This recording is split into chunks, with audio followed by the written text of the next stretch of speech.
Anda masih bersama kami di CNN Indonesia Prime News. Anak-anak dan orang tua yang rentan terhadap flu disarankan menggunakan vaksin influenza. Meski vaksin ini tidak bisa melindungi diri dari virus COVID-19, vaksin influenza bisa mengurangi kerancuan gejala antara COVID-19 dengan influenza biasa. Vaksin influenza termasuk vaksin yang disarankan bagi anak-anak dan orang tua yang rentan di masa pandemi COVID-19 ini. Pemberian vaksin ini tidak bisa mencegah COVID-19, namun vaksin ini bisa melindungi seseorang dari virus influenza yang gejalanya menyerupai COVID-19. Di negara 4 musim, virus influenza menjadi salah satu penyebab anak-anak dan orang tua dirawat di rumah sakit karena pneumonia. Gejala ini juga muncul pada seseorang yang terinfeksi virus COVID-19. Pemberian vaksin influenza diharapkan bisa mencegah kerancuan gejala antara virus influenza dengan virus COVID-19. Artinya, jika seseorang sudah mendapat vaksin influenza dan muncul gejala, bisa dipastikan itu bukan flu. Hal ini juga bisa mempermudah dokter untuk mendeteksi gejala yang muncul dan melakukan penanganan yang tepat dan cepat. Pemberian vaksin ini bisa menjadi salah satu alternatif bagi seseorang agar terjaga dari serangan flu. Sebab flu juga bisa menyebabkan penurunan daya tahan tubuh yang menyebabkan seseorang rentan terjangkit virus COVID-19.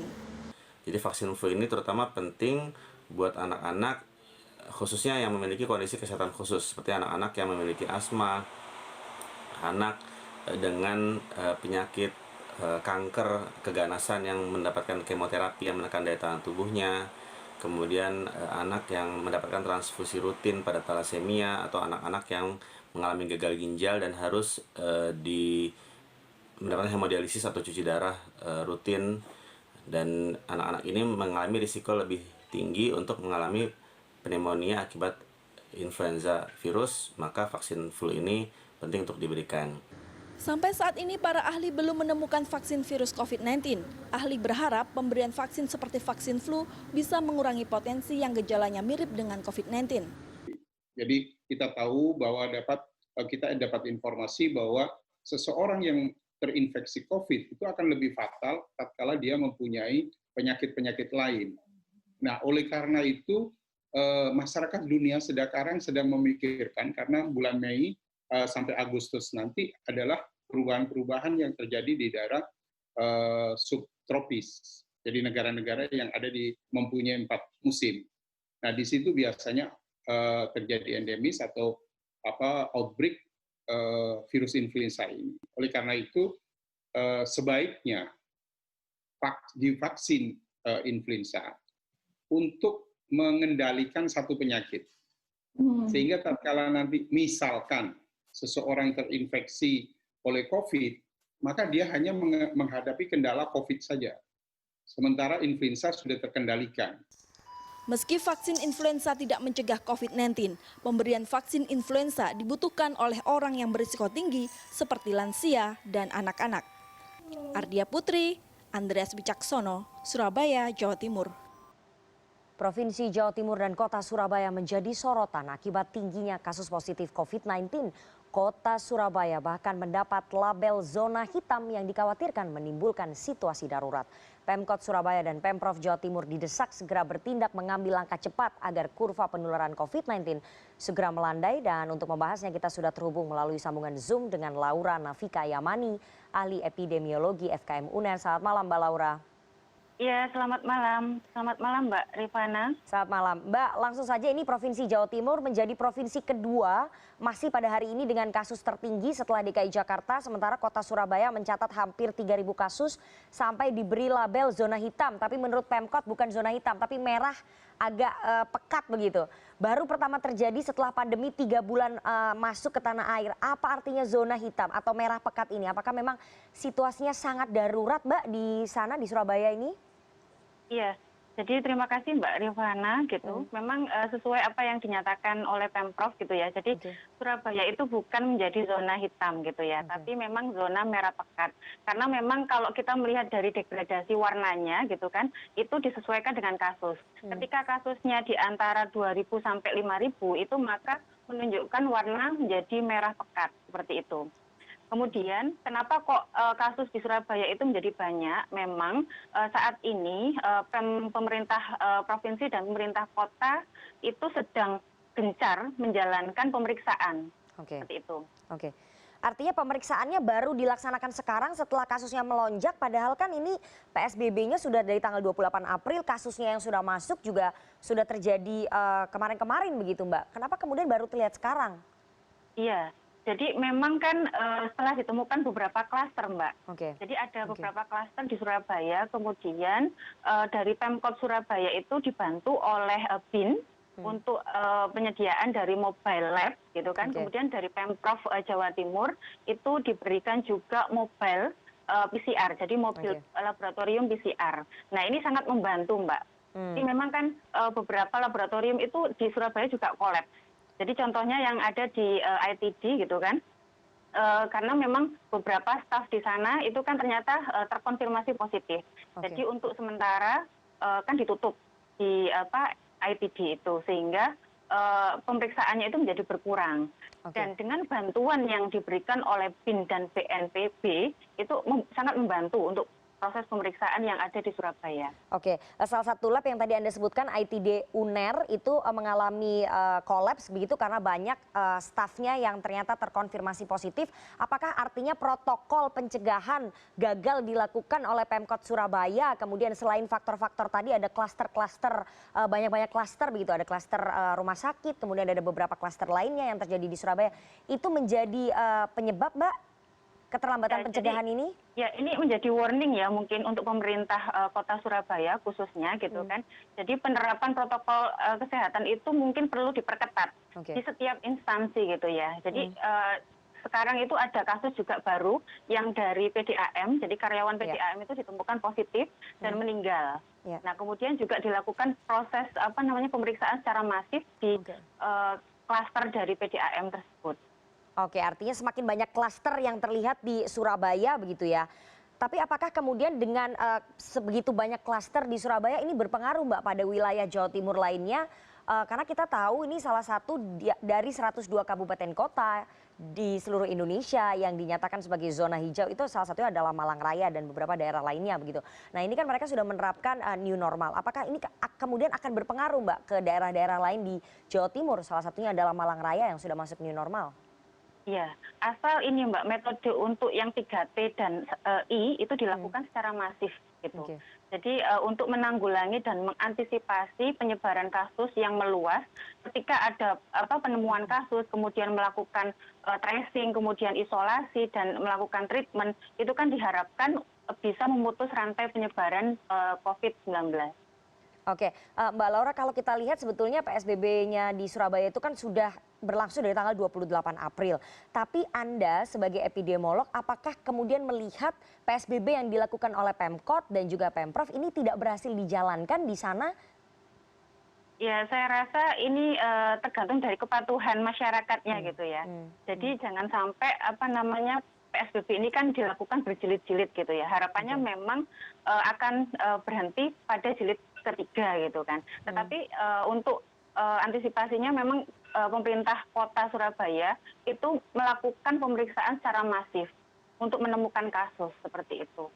Kemudian ini sebagai warning untuk pemerintah kota bahwa mungkin perlu dilakukan pengetatan dari protokol kesehatan Kota Surabaya khususnya. Artinya saat ini protokol kesehatannya masih longgar begitu yang Anda lihat dan juga teman-teman epidemiolog di Surabaya melihatnya belum seketat yang diharapkan. Dari masyarakat kita kan bisa melihat di masyarakat gitu ya. Jadi beberapa memang belum menerapkan protokol kesehatan seperti yang sepele itu misalkan menggunakan masker seperti itu. Artinya tingkat kedisiplinan dan juga tingkat kepatuhan masyarakat di Surabaya ini memang belum setinggi itu, masih rendah, harus ada protokol yang lebih ketat yang diterapkan oleh Pemkot Surabaya ataupun dari Pemprov Jawa Timur. Edukasinya dari pemerintah daerah apakah sudah cukup Mbak atau kurang tersosialisasi begitu?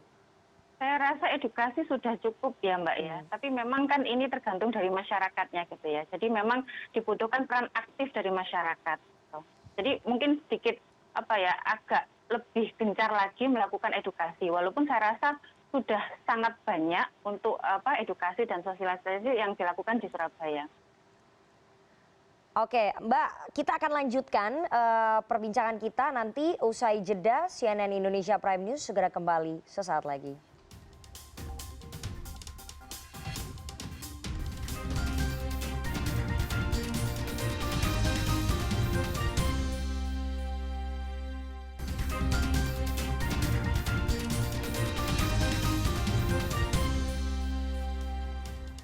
Anda masih bersama kami di CNN Indonesia Prime News dan kita akan lanjutkan perbincangan kita dengan Laura Nafika Yamani, ahli epidemiologi FKM UNER yang bergabung melalui sambungan Zoom. Mbak Laura, saya akan lanjutkan. Ini tadi Anda sudah menyebut bahwa tes masif sudah diberlakukan, tapi apakah Anda melihatnya bahwa tes PCR masif yang dilakukan oleh Pemkot Surabaya ataupun oleh Pemprov Jawa Timur ini sudah sesuai dengan situasi real di lapangan atau masih kurang, Mbak, sebetulnya?